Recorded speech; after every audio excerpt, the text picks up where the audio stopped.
Guys आज के इस वीडियो में हम लोग बात करने वाले हैं एडवांस जावा 2 की प्रैक्टिस के बारे में। यार हम लोगों ने यहाँ पर एक पूरा का पूरा एडवांस जावा 2 नाम का चैप्टर कंप्लीट किया। यहाँ पर हम लोगों ने जो है कंप्लीट ये एडवांस जावा 2 के बारे में देखा। अब हम लोग यहाँ पर करेंगे क्या कि हम लोग यहाँ पर प्रैक्टिस कर लेंगे इसकी थोड़ी सी, क्योंकि यार हम लोगों ने काफ़ी कॉन्सेप्ट्स देखे। मैंने आप लोगों को पीडीएफ भी दिया है, codewithharry.com। ठीक है। सो गाइस मैंने जैसे कि आप लोग को मालूम है कि एक पीडीएफ भी दे रखा है जिसमें मैंने आप लोगों को चैप्टर 16 के नोट्स दिए हुए हैं। सबने ये पीडीएफ डाउनलोड कर लिया होगा आशा करता हूँ। अब हम लोग यहाँ पर प्रैक्टिस करने वाले हैं एडवांस जावा 2 प्रैक्टिस सेट के लिए एक नई फाइल बनाऊंगा। और किस नाम से बनाऊंगा फाइल, मैं यहाँ पर youtube.com/codewithharry और उसके बाद प्लेलिस्ट, और यहाँ पर मैं 112वां वीडियो बनाऊंगा अपनी जावा की प्लेलिस्ट का। तो यहाँ पर जल्दी से मैं 112वां वीडियो बना लेता हूँ। Right click, new Java class CWH_112.java, और इसमें मुझे प्रैक्टिस सेट भी लिख देना चाहिए था, but that should be okay. हम लोग यहाँ पर अब जल्दी से मेन मेथड बनाएंगे। मेन मेथड बनाने के बाद यहाँ पर हम लोग क्या करेंगे, पहले क्वेश्चन को सॉल्व करेंगे। पहला क्वेश्चन मैं आप लोग को बताता हूँ, create Java doc from a Java program using and without using IntelliJ idea. Okay, so हमें इंटेलिज आइडिया की सहायता से एक तो जावा डॉक जनरेट करनी है, और उसके बाद हमें बिना इंटेलिज आइडिया को यूज़ करें, यानी कि जावा डॉक जो यूटिलिटी है उसको यूज़ करके हमको जनरेट करनी है। तो यहाँ पर मैं आप लोगों को जल्दी से बताता हूँ ये कैसे करना है आप लोगों को। आप लोग अगर यहाँ पर जनरेट जावा डॉक पर क्लिक करें, ये आता है आप लोगों का टूल्स में जनरेट जावा डॉक। इस पर जब आप क्लिक करते हैं तो बेसिकली होता क्या है कि यहाँ पर ये आपको कुछ ऑप्शंस देता है। कुछ ऑप्शंस देने के बाद आप लोग जो है ओके पर क्लिक करते हैं, आपकी जावा डॉक जो है वो जनरेट हो जाती है। और यहाँ पर इसने मुझे बहुत सारी वार्निंग्स भी दी थी। वो वार्निंग्स क्या थी, ये वार्निंग ये थी कि कोई कमेंट ही नहीं है यहाँ पर, और आपने जो है यहाँ पर कुछ डाला ही नहीं है, तो जावा डॉक काई की जनरेट होगी। बट यहाँ पर जैसे कि आप देख सकते हो कि इसने जब जावा डॉक जनरेट किया एक्चुअल में, तो इसने मुझे यहाँ पर जो एग्जैक्ट कमांड इसने यूज़ किया वो मुझे दिखाया है। तो मैं जावा डॉक जो यूटिलिटी है हमारी, अगर आपने उसको पाथ में ऐड कर रखा है, अगर आप लोगों ने वीडियो देखा हुआ है मेरा ये वाला जिसमें मैंने आप लोगों को इन सब चीज़ों के बारे में बताया था जावा डॉक को डिटेल में, तो आपको पता होगा कि जावा डॉक को कैसे पाथ में ऐड करना है। आप इन आर्ग्यूमेंट्स के साथ अपने जावा डॉक को रन कर सकते हो और समझ सकते हो कि इन सारे के सारे आर्ग्यूमेंट्स का क्या मतलब है। I will not be repeating this again. मैं यहाँ पर क्या करूँगा कि ये चीज़ आपके ऊपर छोड़ूंगा, और इंटेलिज आइडिया की सहायता से तो आपने बना ही लिया। अभी मैंने क्लिक कर ही दिया।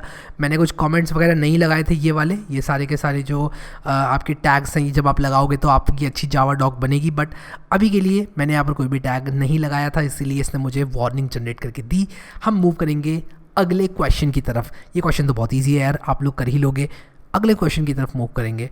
And the next question is create a class and add a method with deprecated annotation. तो यहाँ पर अगर मैं एक क्लास बनाऊँ और मैं यहाँ पर माई डेप्रिकेटेड लिखूँ, ठीक है, और इसके अंदर मैं एक मेथड बनाऊंगा, और उस मेथड के अंदर मैं क्या करूँगा, लिखूँगा मैं फॉर एग्जांपल यहाँ पर void math1 बनाता हूँ, और इसके बाद मैं system.out.println I am method1 करता हूँ, और यहाँ पर मैं डेप्रिकेटेड एनोटेशन लगा देता हूँ। अब अगर मैं इसका एक ऑब्जेक्ट बनाऊँगा यहाँ पर माई डेप्रिकेटेड का, my deprecated d is equal to new my deprecated, और उसके बाद d.math1। तो यहाँ पर देखो math1 जो है वो कटा हुआ आ रहा है। इसका मतलब ये है कि जो मेरा math1 है वो डेप्रिकेटेड है, उसके यूज़ को जावा जो है वो डिस्करेज कर रहा है, कह रहा है कि यार नहीं, इसको इस्तेमाल मत करो, कुछ और इस्तेमाल करो which might be better than this. इसीलिए मैंने यहाँ पर डेप्रिकेटेड जो एनोटेशन है उसका इस्तेमाल किया। अब यहाँ पर क्वेश्चन ये पूछ रहा है what is its effect on program execution. Program के एग्जीक्यूशन में इसका क्या इफेक्ट पड़ा। तो एक प्रोग्राम के एग्जीक्यूशन में इसका कुछ खास इफेक्ट पड़ा नहीं, बस मुझे इंटेलिज आइडिया ने यहाँ पर इसको काट कर दे दिया कि यार इसको यूज़ मत करो ये बताने के लिए। तो यहाँ पर कुछ खास इसका जो असर है प्रोग्राम पर नहीं पड़ा, अगर आप मुझसे पूछें तो। अब यहाँ पर क्वेश्चन नंबर 3 है कि आपको सप्रेस करना है इस वार्निंग को, तो मैं आप पे छोड़ूंगा। मैंने यहाँ पर आप लोगों को सप्रेस वार्निंग्स के बारे में बताया था। और यहाँ पर अब हम क्या करेंगे, create an interface and generate an instance from it.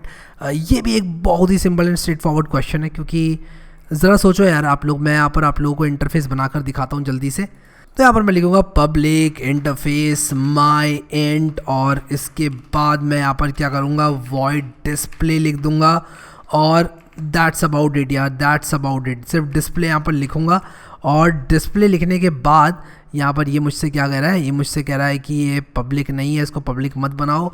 यहाँ पर मैंने इसको interface my int void display कर दिया। अब मैं यहाँ पर लिखूँगा my int i is equal to, और देखना आप लोग यहाँ पर मैं क्या करूँगा, लिखूँगा न्यू माई इंट। मैं इसको यहाँ पर जो है कुछ इस तरह से इसका एक इंस्टेंस बना सकता हूँ, यहाँ पर सेमीकोलन लगाना पड़ेगा और मैं यहाँ पर आई एम डिस्प्ले लिख दूंगा, ठीक है, और डिस्प्ले। अब जैसे ही मैं ये करूँगा, यहाँ पर देखो मुझसे बोला जा रहा है कि इसको लैम्डा से आप लोग रिप्लेस कर सकते हैं इस तरह से, जो कि आप लोग ऐसे कर सकते हैं। और मुझे इंटेलिजेंट आइडिया ने आधा क्वेश्चन सॉल्व करके दे ही दिया। तो कभी कभी इंटेलिजेंट आइडिया भी क्वेश्चन सॉल्व करके दे देती है। एक इंस्टेंस मैंने जनरेट कर लिया इस इंटरफेस का, जैसे कि मैंने यहाँ पर बताया था। अब क्वेश्चन नंबर 5 मैं आपको करके दिखाऊंगा और 6 जो है वो आप लोग खुद करना, क्योंकि ये बहुत ही सिंपल एंड स्ट्रेट फॉरवर्ड है।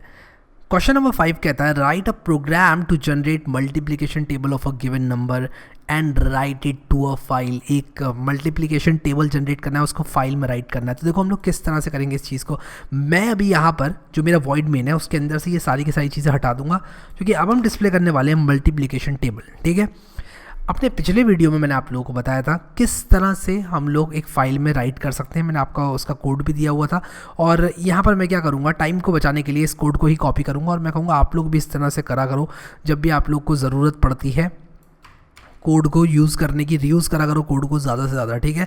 यहाँ पर मैं राइट टू अ फाइल का कोड जो है वो यहाँ पर ले लूँगा और यहाँ पर देखो मैं ऑल्ट एंटर करके फाइल राइटर ये सारी की सारी क्लासेस जो है इनको इंपोर्ट करूँगा। तो ये जो फाइल राइटर क्लास है इसको इंपोर्ट करना है मुझे। और यहाँ पर ये क्या प्रॉब्लम आ रही है, add IO exception to catch.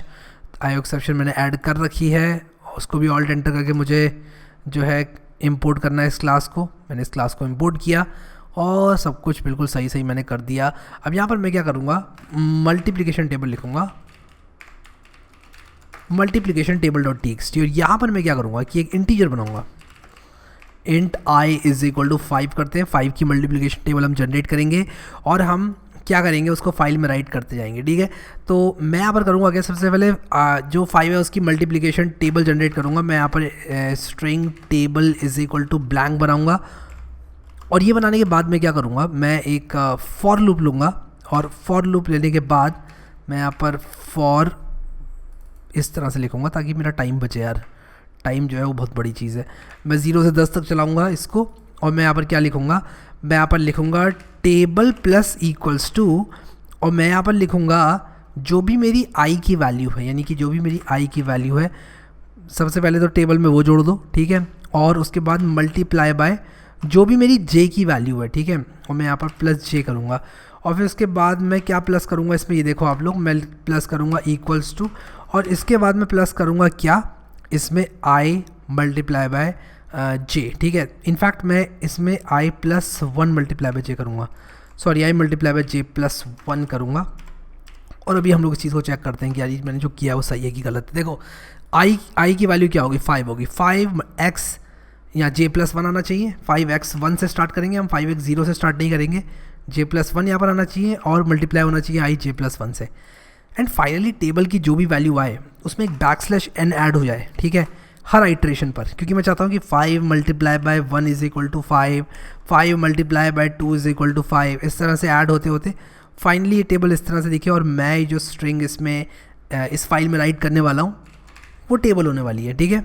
और इसको अब यहाँ पर हम लोग रन करते हैं और सबसे पहले मैं आप लोग को दिखा दूँ, यहाँ पर कोई भी मेरे पास ऐसी फाइल नहीं है मल्टीप्लिकेशन टेबल वाली।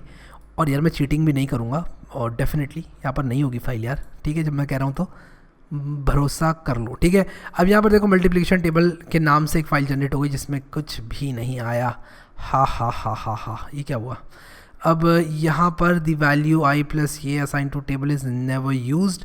और ओके मैंने टेबल प्लस इक्वल्स टू को टेबल इक्वल्स टू लिख दिया। तो यहाँ पर देखो बहुत सारी नई लाइन जनरेट होकर उसमें पेस्ट हो गई। तो ये बहुत ही स्मार्ट बग का एक टिपिकल एग्जाम्पल है, ठीक है। और यहाँ पर देखो अभी 5 की मल्टीप्लिकेशन टेबल प्रिंट हो गई। 5 मल्टीप्लाई बाय 1, 5 मल्टीप्लाई बाय 2, 3 4 5 6 7 8 9 10 और कोई भी नंबर ले लो यार, कोई भी नंबर ले लो। 9 ले लो, 9 की टेबल याद नहीं है, चलो 9 की तो होगी भी याद, 19 की नहीं होगी। जिसको 19 की टेबल याद नहीं है ईमानदारी से नीचे कमेंट करके बताएगा कि मुझे याद नहीं है। देखो झूठ मत बोलना, बता रहा हूँ मैं, झूठ मत बोलना। झूठ बोलोगे तो कौवा काट लेगा आगे, फिर मत कहना ये हमें तो मजाक लग रहा था, तो एक्चुअल में कौवे ने चोंच मार दी। इसलिए जिसको याद नहीं है 19 की टेबल, चलो 19 की याद भी है तो 17 की जिसको याद नहीं है एक कमेंट मारेगा नीचे और मुझे बताएगा मुझे याद है या मुझे याद नहीं है। देखो झूठ मत बोलना, कौवा काट लेगा कल को, मैं बता रहा हूँ। फिर मत कहना कि यार ये तो झूठ बोले, कौवा काटे, कहावत में हमने सुना था, या तो एक्चुअल में कौवा काट के चला गया, ठीक है, तो उसका जिम्मेदार मैं नहीं हूँगा। एनीवेज, तो आई होप कि अगला क्वेश्चन आप लोग बहुत आसानी से कर लोगे, क्योंकि अगला क्वेश्चन बहुत ही स्ट्रेट फॉरवर्ड है यार। रिपीट 5 यानी कि 5th question with numbers from 2 to 9 and save all these multiplication table to a folder. एक फोल्डर में आपको सेव करना है इन सारी की सारी फाइल्स को।